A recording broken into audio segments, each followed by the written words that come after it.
La videollamada se conectó y la cara sonriente de mi madre apareció en la pantalla desde 1000 kilómetros de distancia. Vendimos la casa, cariño, canturreó, alzando una copa de vino. Mi hermano Julián se asomó al encuadre con la voz cargada de una satisfacción engreída. Ese viejo telescopio oxidado tuyo no estaba haciendo dinero, ¿verdad? Tú sigues soñando con las estrellas. Hermana mayor, deja el trabajo real para mí. Mi mundo se quedó en silencio, pero ellos no lo sabían. Mientras celebraban, yo ya estaba abriendo un navegador seguro. Ellos creían que estaban cerrando un trato. Yo sabía que estaba abriendo un nuevo teatro de guerra. Mi nombre es Mayor Irene Walsh, aunque la mayoría solo me llamará Ney. Tengo 33 años y mi mundo es uno de precisión. Orden y datos fríos y duros. 12 horas. Eso era lo que llevaba pegada a mi consola, dentro del centro de operaciones seguro, en la base de la Fuerza Espacial Schriever, Colorado. El aire reciclado y el zumbido bajo de los servidores hacían que el ambiente se sintiera eléctrico. Estábamos realizando una calibración orbital delicada en un satélite de comunicaciones valorado en 2.000 millones.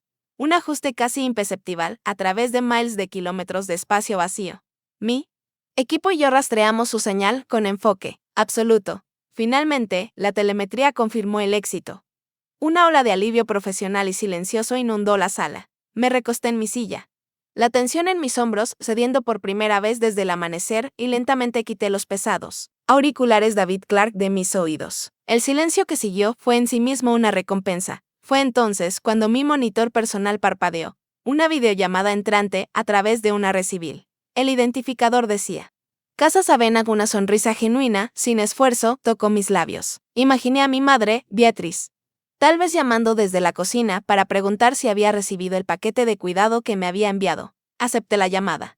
La imagen que llenó mi pantalla no era la cocina tranquila que imaginaba. .ira. Una fiesta, una celebración. Mi madre estaba ahí, no con su delantal habitual, sino con un vibrante vestido de cóctel Lilliputzer, una copa de chardonnay sostenida en su mano perfectamente arreglada. A su lado, mi padre Arthur estaba vestido con un rígido polo Brooks Brothers, su rostro una máscara de civismo forzado, una copa de Bourbon Maker's Mark sudando en su mano. Y entre ellos, mi hermano menor Julián, con la cara sonrojada por el vino barato y la autoimportancia. René, cariño, la voz de mi madre, cortó el silencio del centro de operaciones, aguda y extrañamente alegre. Sorpresa. Tenemos la noticia más fantástica. La casa Urayan está vendida. Me congelé. Mi mente, aún procesando mecánica orbital, luchaba por fijarse en sus palabras. La casa Urayan, la casa de mi bisabuelo, mi casa. Un desarrollador muy rico hizo una oferta que simplemente no pudimos rechazar, continuó. Su sonrisa nunca flaqueando. Julián necesita una inversión importante para su nuevo proyecto Web3. Este es el futuro, cariño. El verdadero futuro. Pronunció la palabra futuro con un gesto desdeñoso, como si mi carrera, toda mi vida dedicada a la vanguardia tecnológica de la nación, fuera una reliquia anticuada de la edad de piedra. Antes de que pudiera decir una sola palabra, Julián se asomó al encuadre con una sonrisa burlona que se ampliaba. Así es, hermana mayor, masculló, su voz cargada de una vida entera de condescendencia casual. Esa vieja casa solo se estaba cayendo a pedazos. Ese telescopio oxidado en el techo no estaba haciendo dinero, ¿verdad? Tú sigues soñando con las estrellas allá arriba en las montañas. Deja que el verdadero dinero lo haga yo aquí abajo. Su risa, acompañada por la risita aguda de mi madre, crepitó a través del altavoz. No era el sonido de la alegría. Era el sonido de interferencia estática en un canal seguro. El inconfundible, desgarrador sonido de una falla catastrófica del sistema. Mi mirada se desvió hacia mi padre. Permaneció en silencio, una estatua de aquiescencia. No me defendió. No defendió a la casa. Simplemente levantó su copa de Borbón en un brindis mudo y cobarde, un conspirador silencioso en el desmantelamiento de mi herencia. Para ellos, el observatorio, donde mi bisabuelo había trazado por primera vez las constelaciones del sur, el lugar donde mis propios sueños habían despegado, no era más que un montón de chatarra. Un activo sin valor liquidado para financiar otra de las fantasías efímeras de Julián. El dolor no era solo por la casa, era la aplastante realidad de que, en el libro de cuentas familiar, mi vida valía cero. Una voz a mi izquierda me sacó del abismo. Mayor Walsh, ¿se encuentra bien, señora? Era mi teniente. Un oficial joven y perspicaz que me miraba con una preocupación genuina. Respiré profundo y lento. El aire seco de Colorado raspó mi garganta. Enderecé la espalda, recuperando mi porte militar. Estoy segura de que mi rostro era una máscara impasible. Estoy bien, teniente, dije con voz firme, sin mostrar el caos que se desataba dentro de mí. La ira estaba ahí, una nova blanca y ardiente. Pero en mi mundo, la emoción cruda es una desventaja. Es ruido que corrompe la señal. Así que hice lo que me habían entrenado para hacer. La comprimí, la contuve. La canalicé. El incendio de la traición se convirtió instantáneamente en una corriente fría y eficiente de datos. Terminé la llamada, sin decir una palabra más. Mi mano, firme y segura, pasó de la pantalla de la llamada al teclado. Giré en mi silla, dándole la espalda a los elegantes y ondulantes diagramas de órbitas satelitales que habían ocupado todo mi día. Abrí un nuevo navegador seguro. Su pantalla blanca y austera era un lienzo para mí. Próxima misión. Mis dedos se movían con propósito. El clic de las teclas era el único sonido en mi pequeño rincón del universo. En la barra de búsqueda, escribí una cadena simple y precisa de palabras. Registros públicos de propiedad Condado Chatham, Georgia. El proceso de adquisición de datos había comenzado. Habían olvidado un principio fundamental por el que yo vivía. Uno que repetíamos a menudo en mi trabajo. En Dios confiamos. Los demás los monitoreamos. Esta vez, la entidad que no había monitoreado era mi propia familia. Ese era un error de sistema que estaba a punto de corregir. El cursor parpadeaba en la pantalla.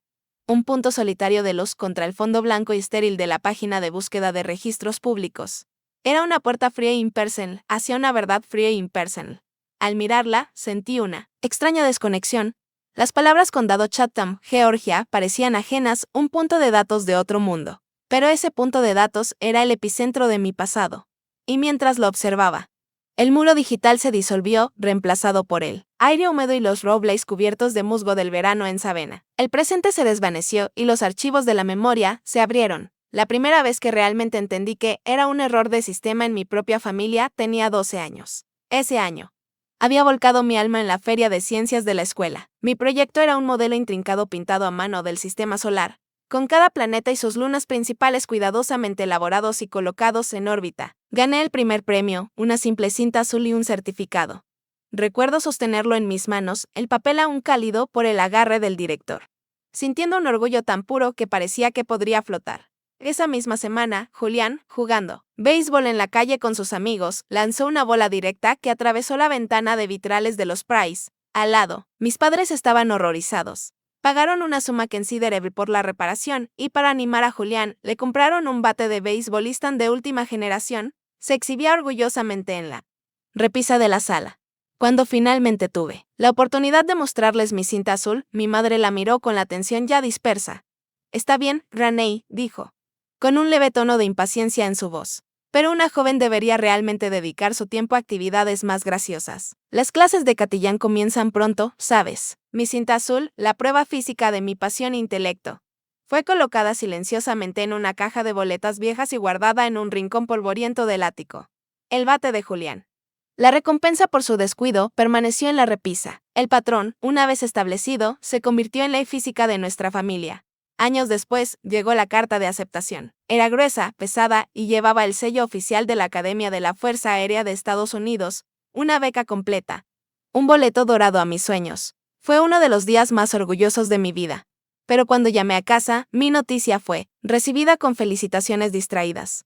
La familia estaba en medio de otra crisis centrada en Julián. Acababa de ser despedido de su tercer trabajo en 2 años y estaban ocupados liquidando algunos activos para financiar su última aventura. Una cafetería boutique. La voz de mi padre al teléfono sonaba cansada. «Esa es una gran noticia, Raney», dijo, pero sin calidez real. «Es bueno que el gobierno te cuide. Nosotros estamos un poco apretados ahora mismo, sacando todo lo que tenemos para sacar adelante la cafetería de Julián. Tiene verdadero olfato para los negocios, ¿sabes? Solo que nunca ha tenido la oportunidad adecuada. Esa cafetería, el Java Joint de Julián, quebró en 6 meses. Pero no importaba. A sus ojos, mi carrera, las agotadoras noches sin dormir, el estudio de la astrofísica y la criptografía. La disciplina física y mental necesaria para ser oficial no era un logro difícil. Era una conveniencia, un problema que se resolvía solo, liberándolos para enfocarse en sostener los caros fracasos de mi hermano. Mi sacrificio simplemente se archivó como una medida para ahorrar costos. Cerré los ojos, apagando el brillo estéril del monitor encolorado. El aire seco y reciclado del centro de mando fue reemplazado por el olor a madera vieja. aceite de máquina y el tenue aroma dulce del jazmín nocturno del jardín abajo. Estaba de vuelta en el observatorio con él, mi abuelo. Era un ingeniero aeroespacial retirado de Gulfstream, un hombre que hablaba el lenguaje del empuje y los vectores, pero cuyos ojos contenían la maravilla de un poeta al mirar el cielo nocturno. Fue él quien me enseñó a manejar el viejo telescopio Celestron de Latonia 0, a encontrar mi camino a través de las cartas estelares que cubrían las paredes. Recordé un viaje que hicimos, solo nosotros dos, al Centro Espacial Kennedy. De pie a la sombra del colosal cohete Saturno V, me compró un pequeño modelo de él. Tú perteneces allá arriba, Raney, susurró, con una convicción que mis padres nunca tuvieron. No dejes que nadie te diga jamás que tu cielo es demasiado pequeño. Le encantaba citar a Carl Sagan. En algún lugar, decía a menudo, mirando por el ocular. Algo increíble está esperando ser conocido. No solo hablaba de estrellas, hablaba de mí. Fue él quien me mostró por primera vez la constelación que colgaba como un guerrero celestial sobre nuestro hogar en Savannah. Eso es Orión, señaló, el cazador. Mira su cinturón, su espada. Nunca pierde de vista su objetivo, Raney. Es paciente, es implacable. Sé como él. Esa casa, ese observatorio. Nunca se trató del inmueble. No era un activo en un balance, era mi plataforma de lanzamiento. Era el terreno sagrado donde mi abuelo me había dado el universo. Y mi familia acababa de venderlo por un puñado de frijoles digitales, una promesa vacía de riqueza blockchain. Es extraño, ¿no? Como un lugar puede ser más que madera y clavos. ¿Cómo puede guardar la única prueba que tienes de que alguien, en algún lugar, realmente te vio? Tal vez tengas un lugar así en tu memoria también, un lugar que guarda el eco de una voz que creyó en ti cuando nadie más lo hizo. Abrí los ojos. La pantalla seguía ahí, el cursor parpadeando, pero algo dentro de mí había cambiado. El dolor se había cristalizado en algo duro, afilado y claro. La tristeza se había quemado, dejando la fría y brillante certeza de un sistema de puntería. Fijando su objetivo. Mi abuelo tenía razón. Orión es un cazador. El cazador tenía un nuevo objetivo y esta vez no fallaría. La emoción es ruido, el dato es señal. Este principio es la base de mi profesión. El mentre que separa el fracaso catastrófico del éxito de la misión. A medida que los ecos de la traición familiar se desvanecían, el ruido se disipaba. Solo quedaba la señal y gritaba. Mis dedos volaban sobre el teclado, mis movimientos económicos y precisos. En minutos. La base de datos de registros públicos del condado Chatham entregó su carga. Los datos aparecieron en mi pantalla en columnas, nítidas en blanco y negro. Ahí estaba, la transferencia de escritura. La casa O'Ryan había sido vendida a una empresa llamada Coast Empire Holdings LLC, probablemente una sociedad pantalla. Escaneé los números, el precio de venta era una broma. Al menos un 40% por debajo de la tasación actual de mercado. Una bandera roja. Entonces encontré la autorización. La transacción se ejecutó usando un poder notarial limitado que yo había firmado hace 4 años. Lo recordaba claramente. Era con el único propósito de autorizar reparaciones necesarias en el techo mientras estaba en despliegue. Nunca fue para autorizar una venta. No solo habían roto mi confianza, sino que también fueron descuidados. En su codicia y prisa, dejaron una huella digital enorme. Inicié una descarga segura de todos los documentos, la escritura, los formularios de impuestos de transferencia. El poder notarial fraudulento. Los compilé en un solo archivo fuertemente encriptado. Mi entrenamiento tomó control. Esto ya no era una disputa familiar. Era una operación de recopilación de inteligencia. Fase 1, análisis de datos completado. Fase 2, establecer un canal de comunicación seguro y adquirir activos legales. Necesitaba un abogado en Savannah. Un operativo en tierra. Una simple búsqueda en Google estaba fuera de cuestión. Era demasiado aleatoria, demasiado insegura. En cambio, inicié sesión en la red exalumnos de la Academia de la Fuerza Aérea de Estados Unidos. Una base de datos privada y segura de algunos de los profesionales más capaces del país. Realicé una búsqueda dirigida a abogados en Georgia especializados en bienes raíces y derecho militar. Aparecieron unos cuantos nombres. Uno destacó, Mark Storm, graduado de la promoción del 88. Ex coronel, juez del Cuerpo de Marines, Cuerpo de Abogados Generales. Su biografía indicaba que su especialidad era litigios complejos y destacaba su reputación como un bulldog en la sala de audiencias. Oficial jurídico del Cuerpo de Marines. Perfecto. Él entendería la misión. Redacté un correo electrónico, despojado de toda emoción. Era un informe de situación, nada más. Asunto, solicitud urgente de consulta legal, Mayor Balch, USSF, posible violación de las CAI transacción fraudulenta. El cuerpo del correo fue igual de conciso. Me identifiqué, mencioné mi estatus de servicio activo y esbocé brevemente la situación, haciendo referencia al abuso del poder notarial y la posible violación de la Ley de Alivio Civil para miembros del servicio, la SCA, una ley federal que ofrece protecciones legales para el personal militar. Adjunté el archivo encriptado con los documentos y lo envié. La respuesta llegó en menos de una hora. Fue tan directa como la mía. Asunto: reconsulta legal urgente mayor. Esto es un ataque flagrante. Su archivo ha sido recibido y revisado. Establezca una llamada de video cifrada de extremo a extremo a la brevedad posible. Tenemos trabajo que hacer. M. Thorne. La sensación de validación fue inmediata y poderosa. No era solo una hija emocional, era la mayor Walsh, una miembro del servicio cuyos derechos habían sido violados y alguien estaba listo para luchar. La videollamada con Mark Thorne se sintió menos como una consulta con un cliente y más como un informe previo a la misión. Apareció en mi pantalla un hombre de casi 60 años con ojos penetrantes y una mandíbula que parecía tallada en granito. No estaba en una oficina de abogados aburrida, sino en un estudio lleno de libros y lo que parecía una placa del cuerpo de marines enmarcada. Mayor comenzó con su voz grave y áspera que imponía respeto. Pensaron que, porque usted estaba al otro lado del país, sirviendo en una montaña en Colorado, estaba efectivamente en Marte. Pensaron que no podía tocarlos. Cometieron un grave error de cálculo. Una sombra de sonrisa jugó en sus labios, una expresión seca y sin humor que reconocí de oficiales superiores. Aquí está nuestro plan de ataque. Presentaré inmediatamente una orden de cese y desistimiento, junto con un aviso formal para revocar la venta basada en una autorización fraudulenta y una clara violación de la SCA que los paralizará. Se acercó a la cámara, pero eso es solo el primer disparo.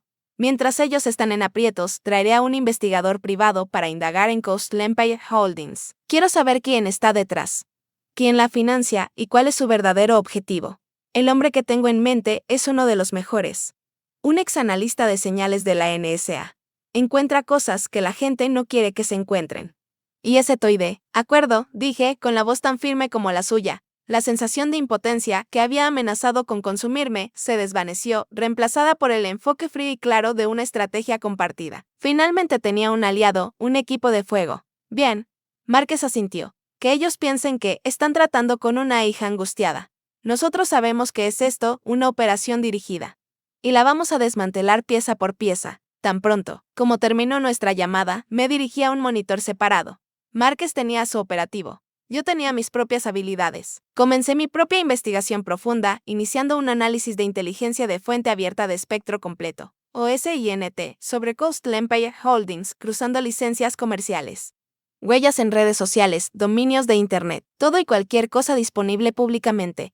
El dolor y la conmoción de las últimas horas habían sido completamente procesados y archivados. La misión estaba ahora activa. La Operación Orión estaba oficialmente en marcha. Objetivo adquirido. Las siguientes 48 horas fueron una clase magistral en paciencia controlada. Continué con mis deberes en Shrivever. Mi mente era un procesador de pantalla dividida. En una mitad seguía la telemetría del satélite y supervisaba mi equipo. En la otra, realizaba búsquedas silenciosas en la web profunda sobre Coastal Empire Holdings, construyendo un paquete preliminar de inteligencia, pero sobre todo, esperaba que Mark Thorne hiciera su movimiento. La confirmación llegó mediante un mensaje seguro. El paquete ha sido entregado. Simple, eficiente. Imaginé el aviso legal llegando a la casa de mis padres, a la dirección registrada de la LLC y a la oficina de su abogado. Se había hecho la jugada inicial en nuestra partida de ajedrez. Ahora esperábamos la contrajugada. Esa noche, Márquez inició otra videollamada cifrada. Su rostro apareció tan resuelto como antes. Pero detecté un destello de satisfacción, sombría en sus ojos. Raney, dijo. El uso de mi nombre de pila fue deliberado, un cambio sutil del formal mayor a algo más parecido a un camarada de armas. Era un gesto de respeto, no de familiaridad, y tuvo un impacto sorprendentemente cálido. Los avisos legales han sido recibidos. Tienen 10 días hábiles para responder formalmente. Hizo una pausa, dejando que el peso de las acciones se asentara. También me tomé la libertad de hablar con el abogado de tus padres, un tipo local, más adecuado para redactar testamentos que para litigios reales. Se puso a tartamudear en cuanto mencioné la ley de alivio civil para miembros del servicio. Estaba claro que ni siquiera la había oído nombrar. Son unos emaches, Raney. Entraron en un campo minado sin mapa. Su confianza era un escudo. Por primera vez desde aquella llamada terrible, sentí que el gélido abrazo del aislamiento comenzaba a derretirse. Ya no era un satélite solitario. A la deriva en un vacío frío y hostil. Tenía una estación en tierra. Tenía un aliado. Bien, respondí con la voz reflejando su calma. Entonces, monitoreamos sus canales y esperamos su señal. La señal llegó antes de lo esperado. Pero no por el canal que monitoreaba. No fue una respuesta legal calculada. Fue una explosión cruda y emocional de estática disparada directamente contra mí. Un correo electrónico de mi padre. Arthur. La línea del asunto era simplemente mi nombre, Irene. Lo abrí, con el estómago apretándose. Las palabras en la pantalla eran un torrente de acusaciones frenéticas y orgullo herido. ¿Qué demonios crees que estás haciendo? ¿Demandar a tu propia familia por un montón de ladrillos viejos? Julián ya hizo promesas a sus inversores. Irene tiene compromisos. No solo eres egoísta, estás destruyendo activamente el futuro de tu hermano. ¿Tienes idea de quién es el principal de Coastal Empire Holdings? Sterling Blackwood. ¿Sterling Blackwood? Ese hombre podría comprar y vender toda esta ciudad mientras desayuna su cereal. Necesitas retirar esta demanda ahora, antes de arruinarte y avergonzar a toda esta familia irreparablemente. Leí el correo 2 veces. La patética cobardía de echar culpas era familiar, pero enterrada en su arenga estaba una información crítica que él había dado en su pánico. Un nombre. Sterling Blackwood. No respondí. Simplemente reenvié todo el correo a Márquez. Mi línea de asunto fue solo 3 palabras, objetivo principal identificado. Mi línea segura sonó menos de 5 minutos después. Era Márquez. Sterling Blackwood dijo. Con voz baja y pensativa. No preguntaba, estaba procesando. Casi podía escuchar los engranajes girando en su mente legal. Ahora tiene sentido. Blackwood es un recluso, un fantasma. Mueve capital como un espectro, increíblemente poderoso. Pero casi nunca visto en público. Es despiadado y meticuloso. Esto ya no es una simple compra inmobiliaria. Raney. Un hombre, como Blackwood, no se ensucia las manos por un descuento del 40%. Quiere esa propiedad por una razón muy específica. Y no es la casa en sí. Hubo una pausa. Esperé. Luego lo escuché soltar una risa corta y aguda. Era el sonido de un guerrero, disfrutando de un oponente digno. Está bien, dijo, la energía, en su voz cambiando de analítica a depredadora. Cuanto más grandes son, más fuerte que crean que solo somos un oficial de la Fuerza Espacial Solitaria y un abogado viejo y acabado. Eso hará que su sorpresa sea aún más profunda. Se inclinó otra vez y esta vez sus ojos se fijaron en los míos. Ardiendo con intensidad. Hay una frase del general Metis que siempre he admirado. Sé educado, sé profesional, pero ten un plan para matar a todos los que conozcas. Nuestra cortesía terminó. Nuestro profesionalismo apenas comienza. Ahora ejecutamos el plan. Una oleada de pura adrenalina me atravesó. Aguda y limpia, esto se había transformado. Ya no era solo una lucha por una casa, por un recuerdo. Había escalado a un enfrentamiento estratégico. Un juego de alto riesgo de intelecto y voluntad contra un adversario oculto y poderoso. El correo electrónico alarmado de mi padre estaba destinado a intimidarme para que me sometiera. En cambio, no se había dado un nombre, le había dado al cazador su rastro. Esperaba una contramovida legal, una moción para desestimar. Una oferta de acuerdo. Lo que no esperaba era un ataque directo a mi integridad ejecutado con la escalofriante precisión de un arma cibernética dirigida. Llegó como una notificación prioritaria de Márquez. Un solo archivo protegido con el nivel más alto de encriptación que él pudo aplicar. El mensaje adjunto. Era breve y ominoso. Raney, prepárate. Blackwood acaba de disparar su primer tiro real. Mi corazón latía con fuerza contra mis costillas mientras iniciaba la secuencia de desencriptación. Mi pantalla parpadeó y el archivo se abrió. Era una captura de pantalla. Una imagen limpia y simple de una conversación de chat en una aplicación llamada Saife. Conocía la aplicación. Era famosa por su encriptación de extremo a extremo. Favorita entre periodistas y defensores de la privacidad. El tipo de app donde los mensajes están diseñados para ser intrazables, inviables. El nombre del remitente en la parte superior de la pantalla era el mío. Raney Balch, el destinatario. Julián, la marca temporal era de hace varios meses. Escaneé el contenido y el aire se escapó de mis pulmones en un solo suspiro silencioso. Escuché que el nuevo proyecto chocó contra un muro. No te preocupes, si realmente necesitas el capital. Solo dile a mamá y papá que busquen un comprador para la casa Urayan.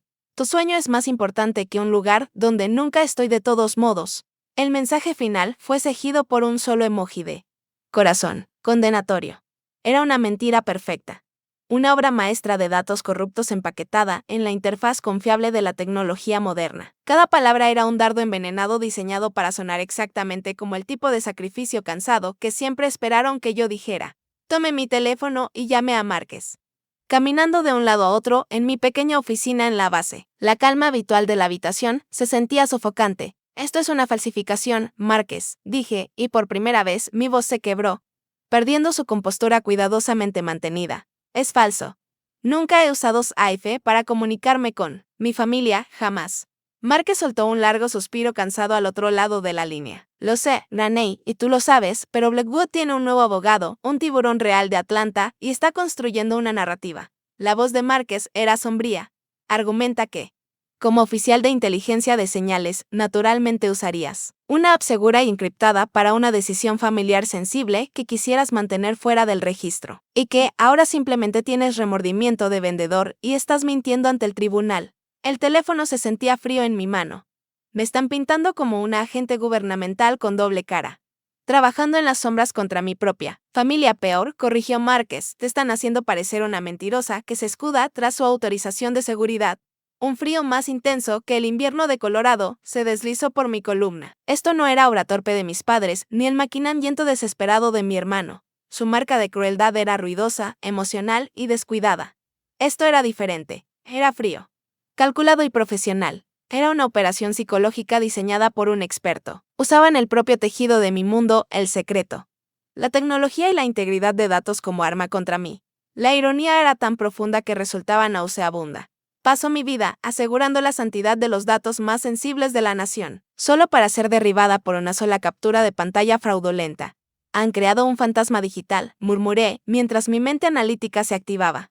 Aun cuando mi corazón parecía aplastado, dejé de caminar y miré la pared, viendo no drywall, sino una ecuación compleja e irresoluble, para demostrar de manera definitiva que un mensaje en una plataforma como Skype es falso sin acceso forense al dispositivo fuente.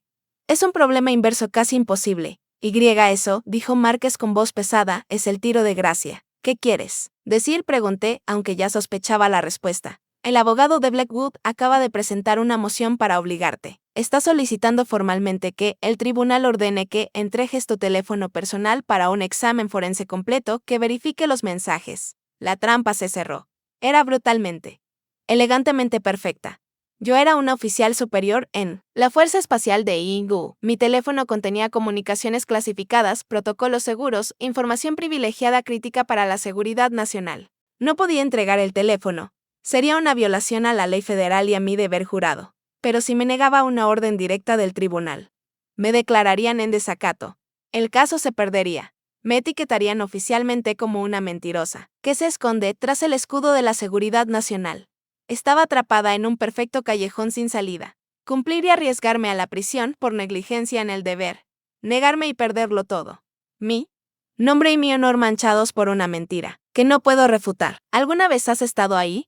Ese momento en que te atrapan en una mentira que no es tuya, acorralada por una situación sin respuesta correcta. Todas las puertas están cerradas y quien tiene la llave es quien construyó la prisión a tu alrededor. Puedes gritar, puedes luchar, pero estás encerrada por una lógica diseñada para hacerte fracasar. Me hundí en la silla, el teléfono aún pegado al oído. Por primera vez en toda esta batalla, sentí una ola de verdadera y paralizante impotencia. Habían encontrado el único escenario. El único problema imposible y elegante para el cual no tenía solución. Era una guerrera sin arma, un analista sin datos. Estaba completamente, absolutamente atrapada. Durante un minuto completo. Estuve paralizada. La trampa perfecta, el problema imposible y elegante me tenía en su lógica, inquebrantable. Me sentía como una piloto de pruebas en un simulador, girando hacia el suelo con todas las alarmas sonando y sin controles que respondieran. La sensación de fallo sistémico total era absoluta. Estaba en jaque mate. Entonces, entre el rugido estático de mi pánico, surgió una nueva señal, un recuerdo. Era la voz de un sargento maestro curtido. Mi instructor en un curso de guerra cibernética años atrás. Estaba frente a una pizarra mostrando diagramas de defensas de re. No ataques el firewall de frente, nos gritó. Eso es lo que esperan. El enemigo pasa el 99% de su tiempo fortificando la puerta principal. Tú encuentras el puerto de servicio olvidado. Encuentras el software sin parchear de un proveedor externo. Encuentras el error humano, no atacas el muro. encuentras la grieta. La impotencia no desapareció, se transformó. El pánico retrocedió, forjado por el calor de mi ira, en una furia profesional fría y dura. Era una mayor en la Fuerza Espacial de los Estados Unidos. No resolvemos problemas imposibles. Los desmantelamos. Encontramos la grieta. Agarré el teléfono y llamé a Márquez. La desesperación desapareció de mi voz, reemplazada por la autoridad firme de una oficial tomando el mando de una situación comprometida. Márquez. No puedo entregar el teléfono. Eso no es negociable. Pero hemos estado intentando refutar la mentira. Ese es el véctor equivocado. Necesitamos atacar su origen. Respiré, con la mente acelerada. Tenemos que descubrir quién tomó esa captura de pantalla, dónde estaba. ¿Qué hora del día era? Necesitamos un análisis forense completo del archivo, de imagen, metadatos, compresión, artefactos, escrutinio a nivel de píxeles. Necesitamos un experto. Estás de suerte, la voz de Márquez regresó firme y tranquilizadora. Ya tengo uno contratado. Dex Stevens, el investigador privado del que te hablé. No es un simple detective de poca monta. Braney, es un mago digital. Dex Stevens era un enigma. Nunca vi su rostro ni escuché su voz.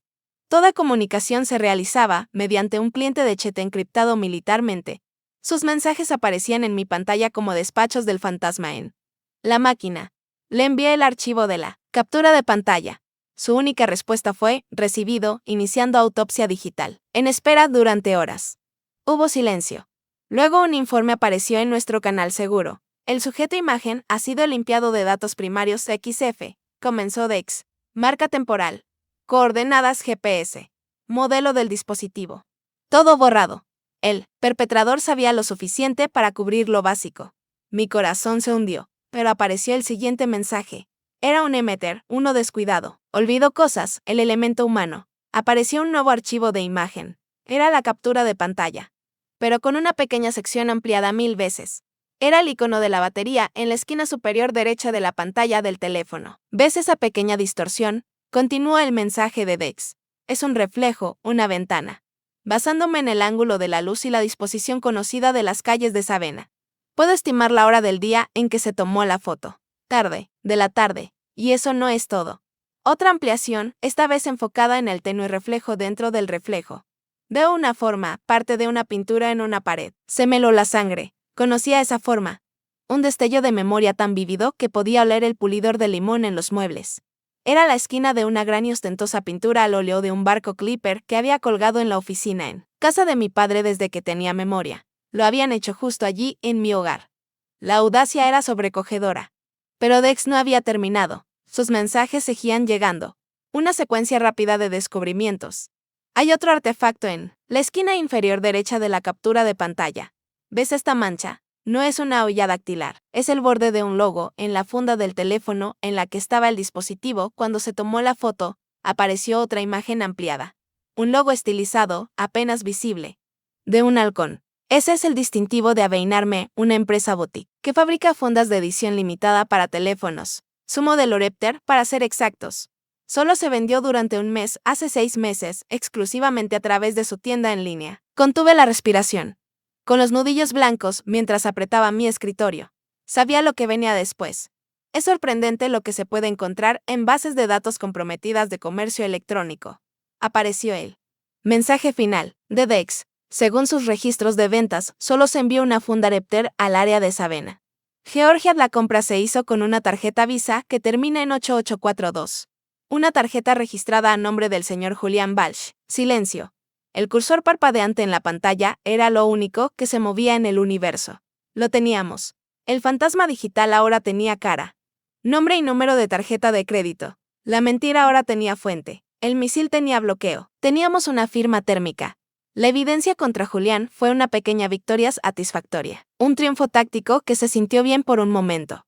Pero que no resolvía nada. La pregunta estratégica central permanecía. Una anomalía persistente que me molestaba en el borde de mi conjunto de datos. ¿Por qué? Porque un multimillonario, recluso y poderoso como Stellan Blackwood iría a tales extremos empleando sofisticadas trampas legales y fabricando evidencia solo por una pequeña casa histórica en una colina. El motivo simplemente no coincidía con la metodología. La fuerza aplicada era desproporcionada con respecto al objetivo declarado. Faltaba una variable. La respuesta llegó 2 días después.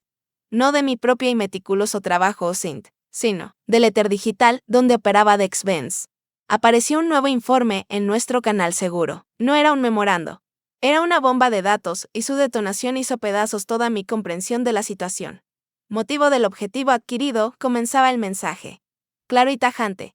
Stellan Blackwood no solo quiere tu tierra, Raney. Quiere el cielo sobre ella. Dex había hecho lo que yo no podía hacer legalmente. Había penetrado silenciosamente en los servidores internos del Departamento de Planificación Urbana para descubrir una propuesta confidencial de desarrollo, presentada bajo una subsidiaria de Coast Empire Holdings. El proyecto se llamaba Titan Point.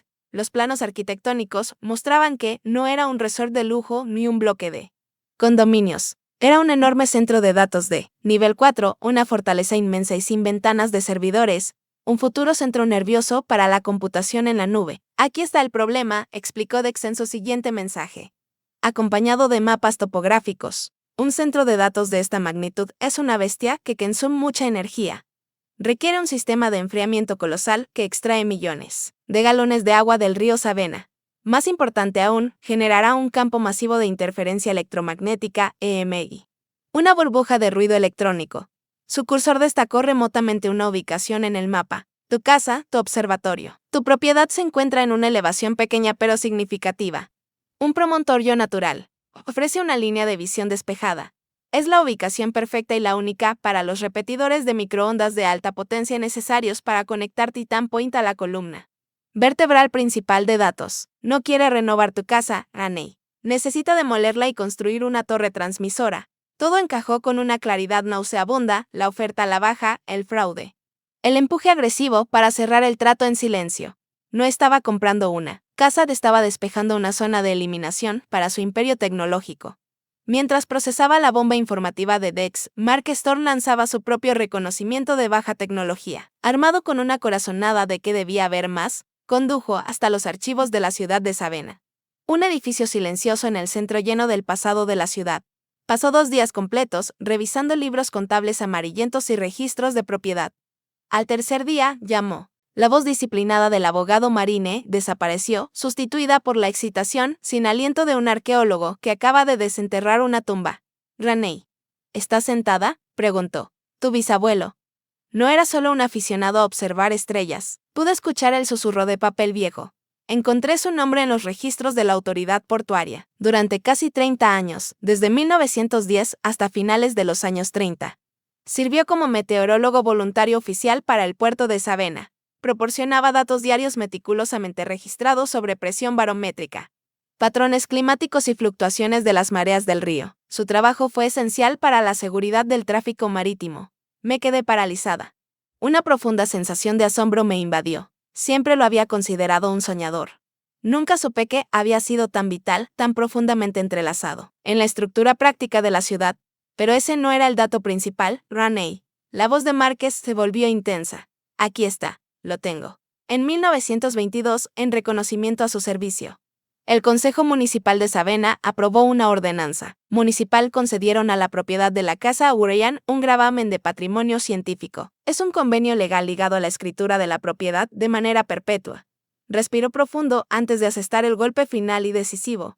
El gravamen prohíbe explícitamente cualquier construcción nueva dentro de un radio de 500 yardas del observatorio que pueda causar, y cito textualmente, perturbaciones electromagnéticas significativas u obstrucción de la línea de visión astronómica. El mundo se detuvo. Mi realidad se inclinó. Mi familia, en su ignorancia asombrosa y su codicia mezquina, había vendido una pieza invaluable de la historia cívica y científica. No tenían idea de lo que tenían en sus manos. Stellan Blackwood, con todo su poder y su ejército de abogados, o bien lo había pasado por alto, o sabía y apostaba que nadie más lo descubriría jamás. Estaba intentando enterrar una promesa centenaria. Márquez, dije, con la voz apenas un susurro. Esto cambia todo. Cambia toda la guerra, confirmó, regresando a su tono profesional. Esto ya no es solo mi casa. Es un monumento científico protegido por ley. Es el legado de tu bisabuelo, no de ladrillos y cemento, sino de conocimiento y servicio desinteresado. Blackwood no solo comete fraude contra ti. Está conspirando para borrar un pedazo de la historia americana por lucro. La lucha había escalado a una nueva órbita. Mi enemigo no era solo un multimillonario codicioso que me había hecho daño.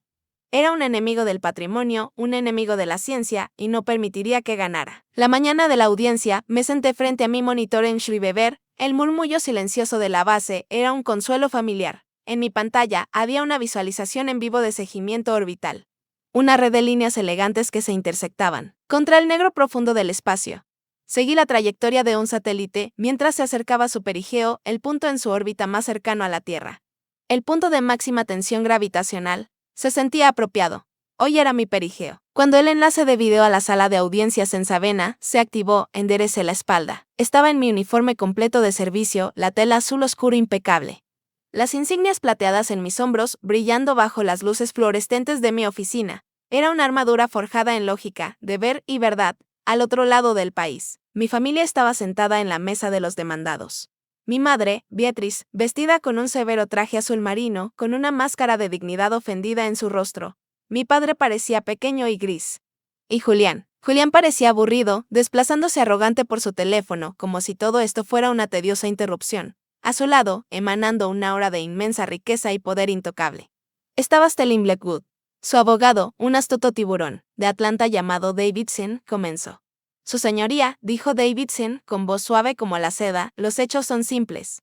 La mayor Balch acordó la venta de esta propiedad a mi cliente. ¿Cómo lo demuestra esta comunicación? Proyectó la captura de pantalla falsa de Saife en los grandes monitores de la sala. Ella ahora experimenta un caso público de arrepentimiento del vendedor y está usando su posición sensible para evitar el escrutinio y extorsionar a un patriota como el señor Blackwood. Observé. Mi expresión impenetrable. Mi pulso era un ritmo metronómico constante. ¿Cuándo fue el turno de Mark Storm? Se levantó lentamente. No miró la captura de pantalla. No miró a Davidson. Miró directamente al juez. Su señoría, dijo con voz calmada y clara. No vamos a perder el tiempo del tribunal debatiendo una fantasía. En cambio, nos gustaría presentar un análisis forense del archivo de imagen ofrecido como prueba A. Apareció un nuevo rostro en un monitor separado. Dex Benz, identificado como testigo experto en informática forense. Era solo una silueta contra un fondo neutro, con voz corta y precisa. Dex explicó al tribunal el proceso de su autopsia digital. Mostró el reflejo ampliado en el icono de la batería, el reflejo de la ventana, el ángulo de la luz. Luego mostró la tenue imagen reflejada de la pintura del barco Clipe. Esta imagen no fue tomada en un lugar no revelado. Dex declaró que fue creada en la oficina en casa del señor Arthur Balch. Luego mostró el segundo artefacto, el logo, fantasma de la funda Beinarme para teléfono. Presentó los registros de venta, la transacción con tarjeta de crédito. El dispositivo usado para crear esta evidencia fraudulenta estaba en una funda comprada y registrada a nombre del señor Julian Balch. Dex concluyó su testimonio, la evidencia es una falsificación.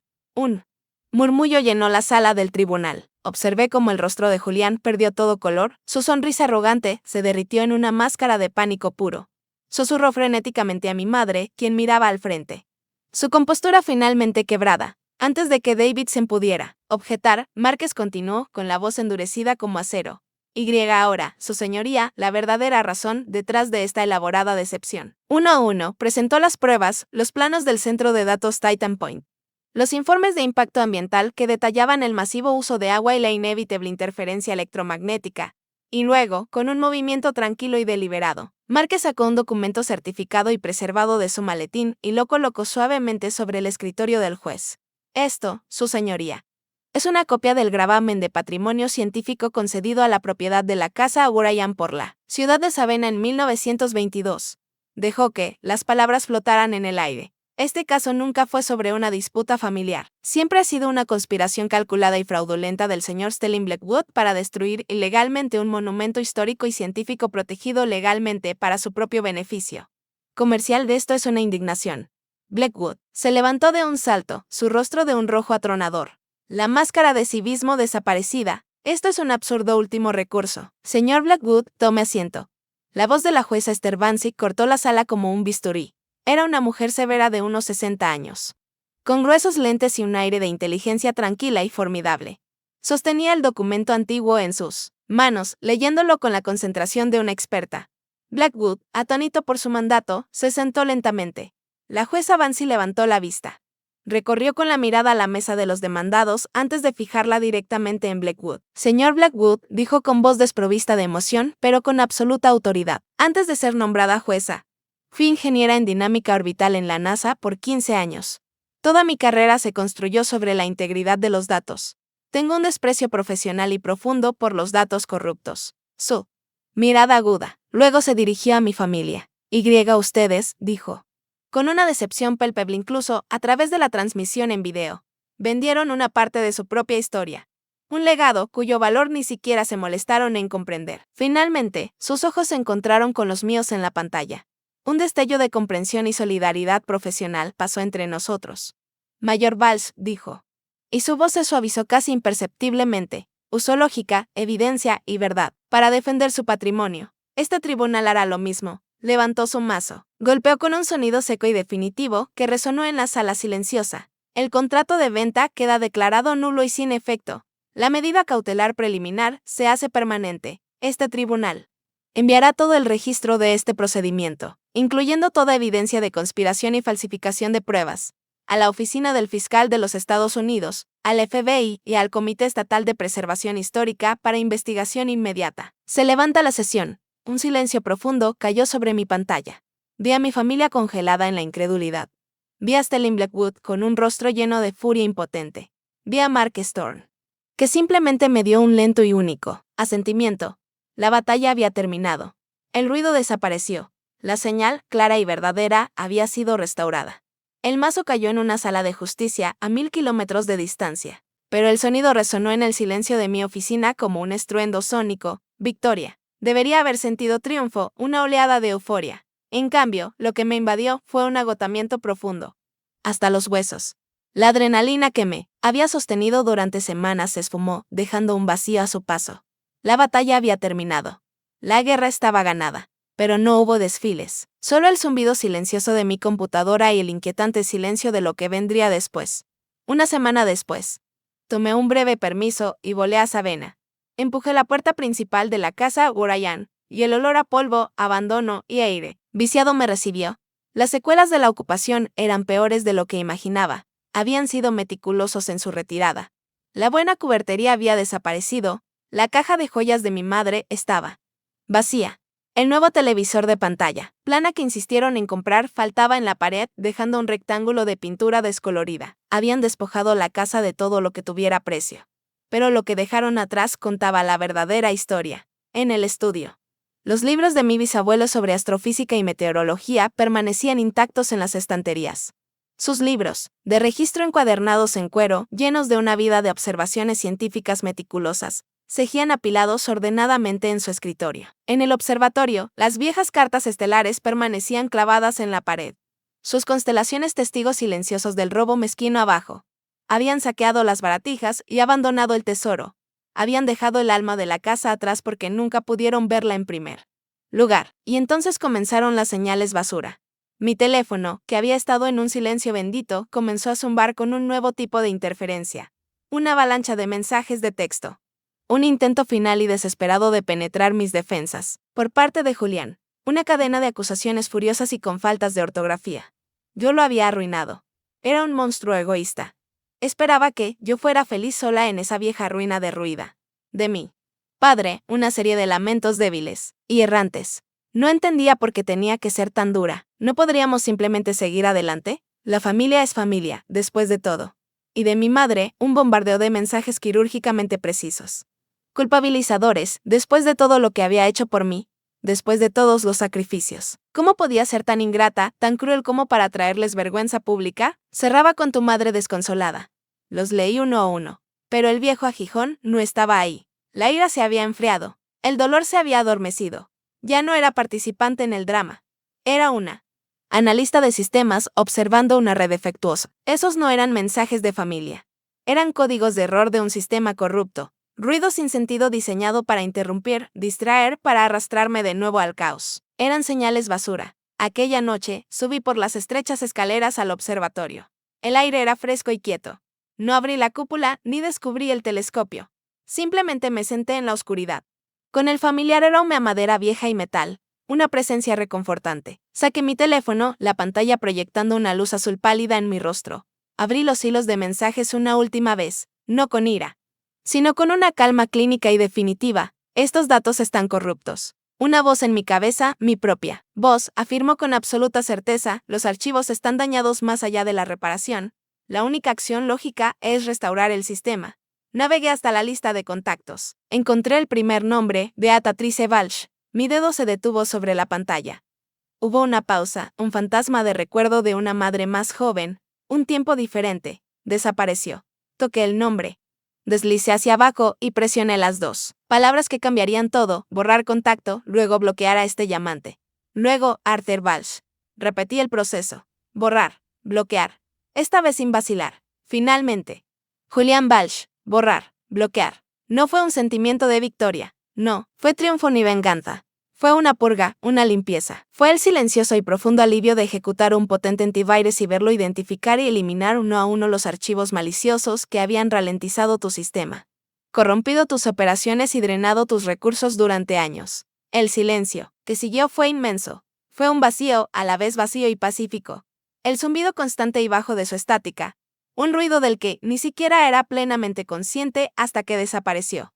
Se había esfumado. Todo lo que quedaba era un canal limpio, claro y abierto. Es algo extraño, ¿verdad? Ese momento en que tienes que tomar la decisión. El instante en que debes presionar eliminar sobre una parte de tu propia vida, no por ira, sino por un profundo instinto necesario de autopreservación. Cuando finalmente te das cuenta de que aferrarte a ciertos archivos corruptos, a ciertas conexiones rotas, solo dañará tu propio sistema operativo. Quizás conozcas ese sentimiento mejor que la mayoría. Esa sensación silenciosa, aterradora, y en última instancia liberadora, cuando finalmente puedes volver a escuchar tu propia señal, clara y verdadera, sin el ruido. ¿Verdad? El silencio después de la tormenta fue el más profundo que haya experimentado. Tras eliminar los archivos corruptos de mi vida, esperaba un vacío. Un vacío absoluto. Pero la quietud que se instaló no estaba vacía. Estaba limpia. Era un canal abierto, esperando una nueva transmisión. Por primera vez pude pensar en el futuro no como una estrategia defensiva, sino como un desafío de diseño. Mi órbita personal se había estabilizado. Ahora era tiempo de una nueva trayectoria. No me retiré de la fuerza espacial. Mi trabajo, en Schneebeber, el diálogo silencioso con los satélites cruzando los cielos, siguió siendo la base de mi vida, pero ahora tenía una misión dual. La lucha por la casa Agurayan me enseñó que un legado no es algo que se hereda, es algo que se construye. Y, lo más importante, algo que se comparte. Así que comencé un nuevo proyecto, usando una parte de mis propios ahorros y asegurando subvenciones de fundaciones científicas como la Sociedad Planetaria. Inicié el lento y cuidadoso proceso de restauración. La casa no sería mi residencia, sería un faro. Durante el año siguiente, artesanos repararon el porche caído, renovaron los antiguos pisos de pino de corazón y pulieron el latón del gran telescopio hasta que brilló como oro. La casa revivió, no como un hogar privado, sino como el recién bautizado Observatorio Comunitario O'Brien Walsh. Su misión es servir como un centro gratuito de educación STEM para los niños de Savannah, con un enfoque especial en animar a las niñas jóvenes a perseguir sus pasiones en ciencia y tecnología. El día de la gran inauguración fue una perfecta tarde despejada en Savannah. El olor a pintura fresca se mezclaba con la dulce fragancia del jazmín de los jardines. El observatorio, antes un ático polvoriento y olvidado, se llenó de un sonido que nunca antes había escuchado dentro de sus muros. La risa brillante y burbujeante de los niños. Sus ojos estaban abiertos de par en par, maravillados al observar las exhibiciones de nebulosas y galaxias que había montado en las paredes. Dos figuras familiares estaban cerca del fondo. Mark Storm, desubicado pero profundamente contento con un traje civil, observaba los acontecimientos con una sonrisa orgullosa. Y junto a él, un hombre que solo había conocido como un fantasma digital, Dex Benz, el enigmático jeque, sorprendentemente normal con jeans y camiseta. Sonreía de oreja a oreja mientras mostraba pacientemente a una niña pecosa cómo ajustar el enfoque en uno de los telescopios más pequeños. Había encontrado una señal aquí que le gustaba más que las que solía cazar. Me paré junto a un pequeño atril, no como Mayor Walsh, sino simplemente como Raney. Miré al mar de rostros brillantes y curiosos. Mi bisabuelo estuvo de pie en este mismo lugar y miró hacia el cielo. Comencé, con voz clara y firme. Vio más que estrellas, vio maravilla, vio el futuro. Me enseñó que el mayor legado que una persona puede dejar no es un edificio, ni dinero, ni un nombre. Es el regalo de la curiosidad. Señale la sala a nuestro alrededor, el brillante telescopio. Los niños, este lugar no me pertenece a mí. Le pertenece a él, y ahora les pertenece a todos ustedes. Este es su legado. Y es nuestra misión compartida, continuarlo. Así que miren hacia arriba, hagan preguntas y nunca, jamás permitan que alguien les diga que su cielo es demasiado pequeño. Meses después, en una breve visita de regreso a Savannah, mi nueva vida encontró su ritmo perfecto. Estaba sentada en el observatorio con un pequeño grupo de estudiantes de una escuela secundaria local. La cúpula se abrió al cielo estrellado y aterciopelado. En un gran monitor tenía una transmisión en vivo directa desde Shrivever. Bien, todos, miren hacia arriba, dije, señalando hacia un parche específico de oscuridad. Justo ahí, ¿ven esa estrella brillante que se mueve? Eso no es una estrella. En el monitor, la imagen se acercó, revelando la forma familiar de paneles solares y módulos. Eso, dije, con la voz llena de un orgullo silencioso. Es la Estación Espacial Internacional, se mueve a más de 17.000 millas por hora. Y hay astronautas viviendo y trabajando allá arriba ahora mismo mientras hablamos. Un coro de suaves suspiros llenó la sala. Una niña a mi lado, de unos 10 años, con ojos que parecían reflejar todo el cielo nocturno, se volvió hacia mí, su rostro iluminado por una impresionante sensación de posibilidad. ¿Puedo trabajar ahí algún día?, preguntó con voz de susurro reverente. La miré, y su mirada esperanzada. Vi el reflejo de una niña de 12 años con una cinta azul, una niña a la que alguna vez le dijeron que sus sueños eran solo polvo. Sonreí. Una sonrisa cálida y genuina que llegó hasta mis ojos. Si quieres, dije suavemente, puedes llegar aún más lejos que eso. Miré más allá de ella, hacia el cielo oscuro e infinito, a través de la cúpula abierta, acogedor y vasto.